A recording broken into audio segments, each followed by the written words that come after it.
श्री मीरा जी की परम पावनी भक्ति कथा हम श्रवण कर रहे हैं। जितने क्षण मीरा जी की पावनी भक्ति कथा गंगा में बीते वे सब धन्य हैं।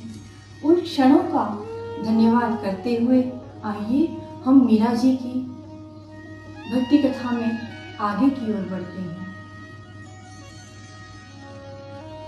भोजराज जी का देहांत हो गया है। मीरा के देवर विक्रमजीत जी मीरा से नफरत करते हैं। मीरा को अतिशय कष्ट पहुंचा रहे हैं, उन पर अत्याचार किए जा रहे हैं। मीरा, यहां तक कि मीरा को मारने के कई प्रयास उनकी ननद और देवर ने किए।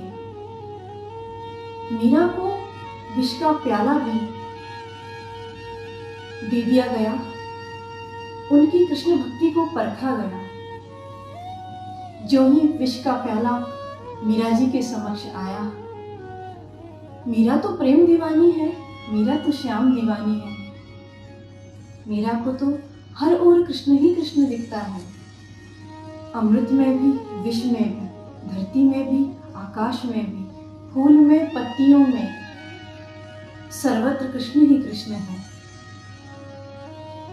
मैं देखूं जिस ओर सखी, मैं देखूं जिस ओर सखी,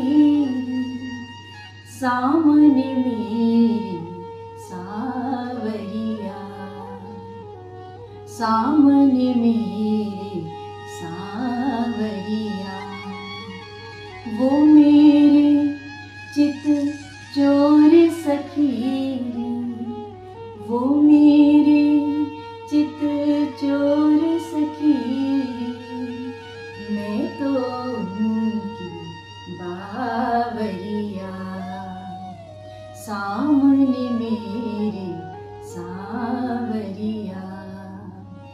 मीरा ने ज्यों ही विष का प्याला पान करने के लिए उठाया, गोविंद का दर्शन विष के प्याले में मीरा जी को हुआ। मीरा जी गोविंद गाते गाते जहर पी गई और मीरा की भक्ति को मिटाने का प्रयास किया गया। पर क्या जगत के तथाकथित मालिकों के द्वारा, स्वामियों के द्वारा, अभिमानियों के द्वारा प्रभु की भक्ति मिट सकती है? दिल में प्रभु की प्यार का जलता हुआ दिया, दुनिया की आंधियों से भला ये बुझेगा क्या? दिल में किसी के प्यार का जलता हुआ दिया, दुनिया की आंधियों से भला ये बुझेगा क्या? मीरा पर जगत के अत्याचारों का, आरोपों का कोई प्रभाव नहीं है। मीरा भक्ति में डूबी निष्प्रभाव है, क्योंकि जो जगत के अपमानों से, मान सम्मानों से ऊपर नहीं उठ सकेगा, वो ना तो स्वयं का कल्याण कर सकता है और ना ही जगत का कल्याण कर सकता है। मीरा को अत्यंत दुख दिया जाने लगा। जिसके रोम रोम में घनश्याम बसा हो, उसे जगत के आरोपों का कैसा भय, कैसी चिंता। मीरा चित्तौड़ के किले से निकल जाया करती और संत मंडली में जाकर हरि भजन किया करती। पग में घुंघरू बांधकर हरि की प्रतिमा के आगे नृत्य किया करती। मीरा नृत्य करते करते प्रभु में इतनी खो जाती कि अक्सर मीरा नाचते नाचते अचेत हो जाया करती थी। मीरा संतों के बीच रहने लगी। मीरा को कुल घातिनी, कुल का नाश करने वाली दुश्चरिता कहा जाने लगा। किंतु संतों के सत्य संग करने वाले भक्त कभी दुश्चरित्र नहीं हो सकते। संतनी ढींग बैठी बैठी लोक लाज कोई, संतनी संग बैठी बैठी लोक लाज कोई, मेरी तो गिरिधर गोपाल दूसरो न कोई, जाके सिर मोर मुकुट हीरोपति सोही। मीरा नित्य गाने लगी, भजन करने लगी। समय बीता और राणा जी मीरा को अतिशय कष्ट पहुंचाने लगे। मीरा ने तुलसीदास जी को पत्र लिखा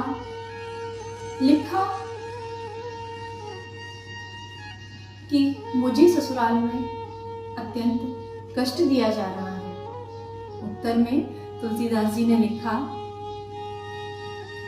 जाकी प्रिय न राम वैदेही, तजहु ताहि कोटि वैरी सम, जदपि परम ही स्नेही। मीरा को सुंदर समाधान मिला। मीरा संसार को त्याग सब कुछ छोड़ वृंदावन की ओर चल पड़ी।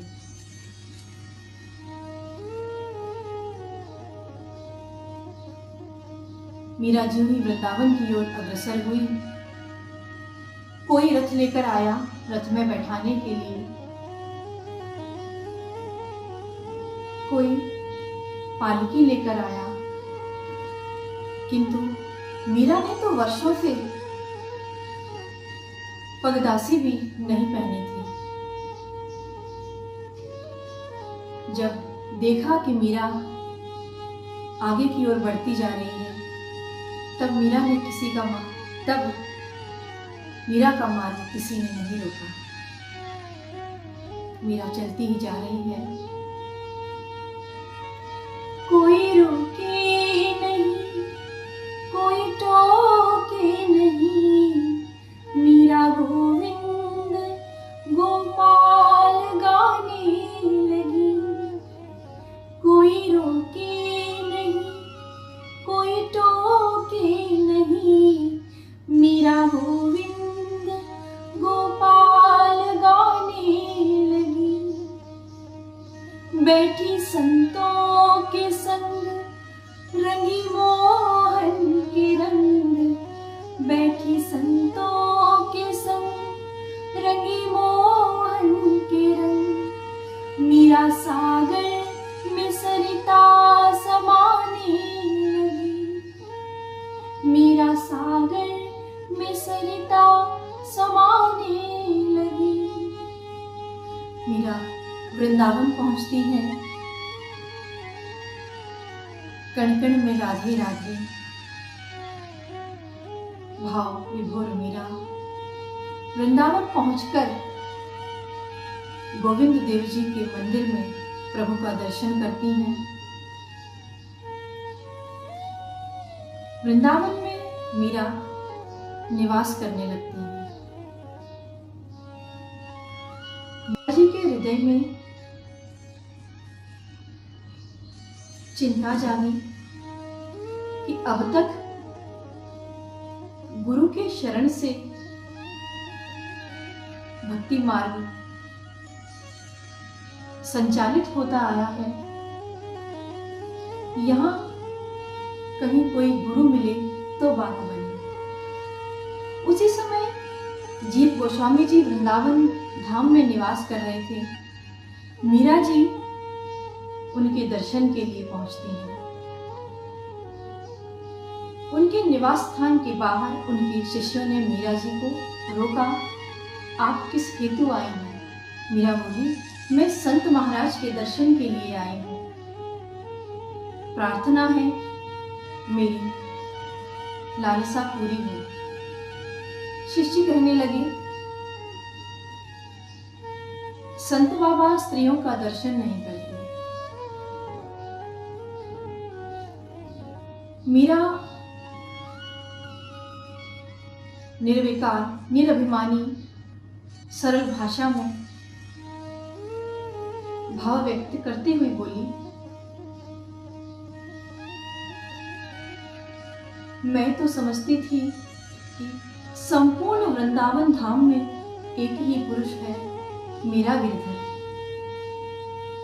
पर आज खबर हुई कि और भी कोई पुरुष है। ऐसा कहकर मीरा जी वहां से चली गई। संत जीव गोस्वामी दास जी के शिष्यों ने जब मीरा जी का ये प्रसंग उनके सामने रखा, वे दौड़े दौड़े अपने निवास स्थान से बाहर आए, मीरा जी के पीछे भागते आए, मीरा जी को रोका और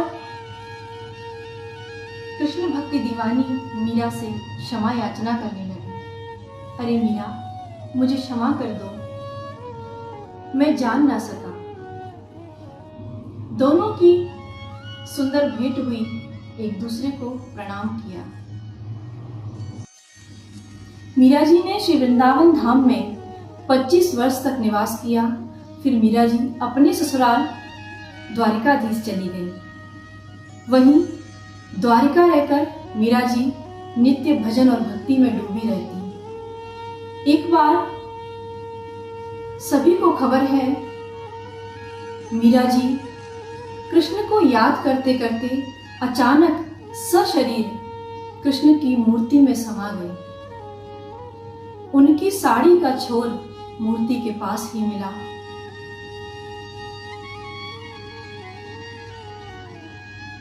भगवान ने मीरा जी को अपने लोक में स्थान दिया, सायुज्य मुक्ति प्रदान किया।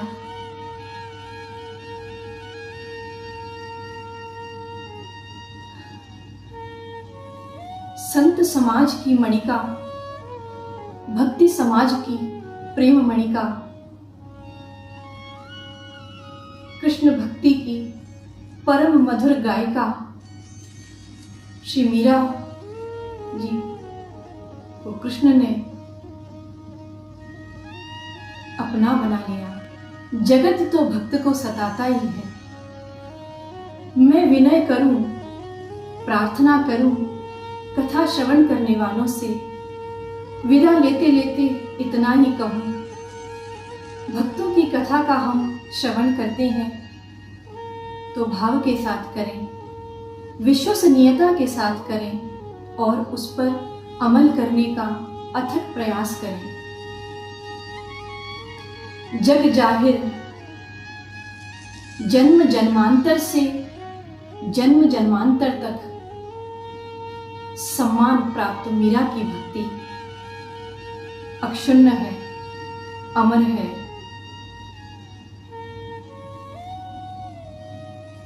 मीरा के विरोधी मीरा की भक्ति को न जान सके, पर जिसकी भक्ति मीरा कर रही थी वो तो जानता था। जिसे कोई नहीं जानता उसे रब जानता है, जिसे कोई नहीं जानता उसे रब जानता है। राज को राज न समझो, वो सब जानता है। वो मीरा के क्षण क्षण के आंसुओं को गिरते देखता था और उसे मीरा के हर कष्ट की खबर थी। गोविंद की हुई मीरा, हमारी मति भी मीरा हो जाए। प्रभु से प्रार्थना कीजिए, इस जगत जंजाल के लोभ में न फंसे हमारी मति। सौदागर की तरह व्यवहार न करे हमारी बुद्धि, छल से परे हो जाए हमारी बुद्धि।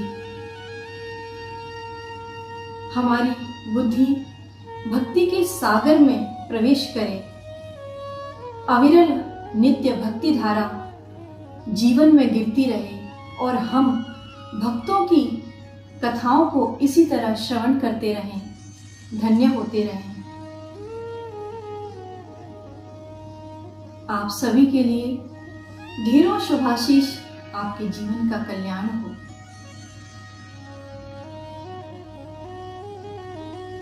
मेरे तो गिरिधर गोपाल दूसरों न कोई, मेरे तो गिरिधर गोपाल दूसरों न कोई, जाके सिर मोर मुकुट मेरो पति सोई, जाके सिर मोर मुकुट मेरो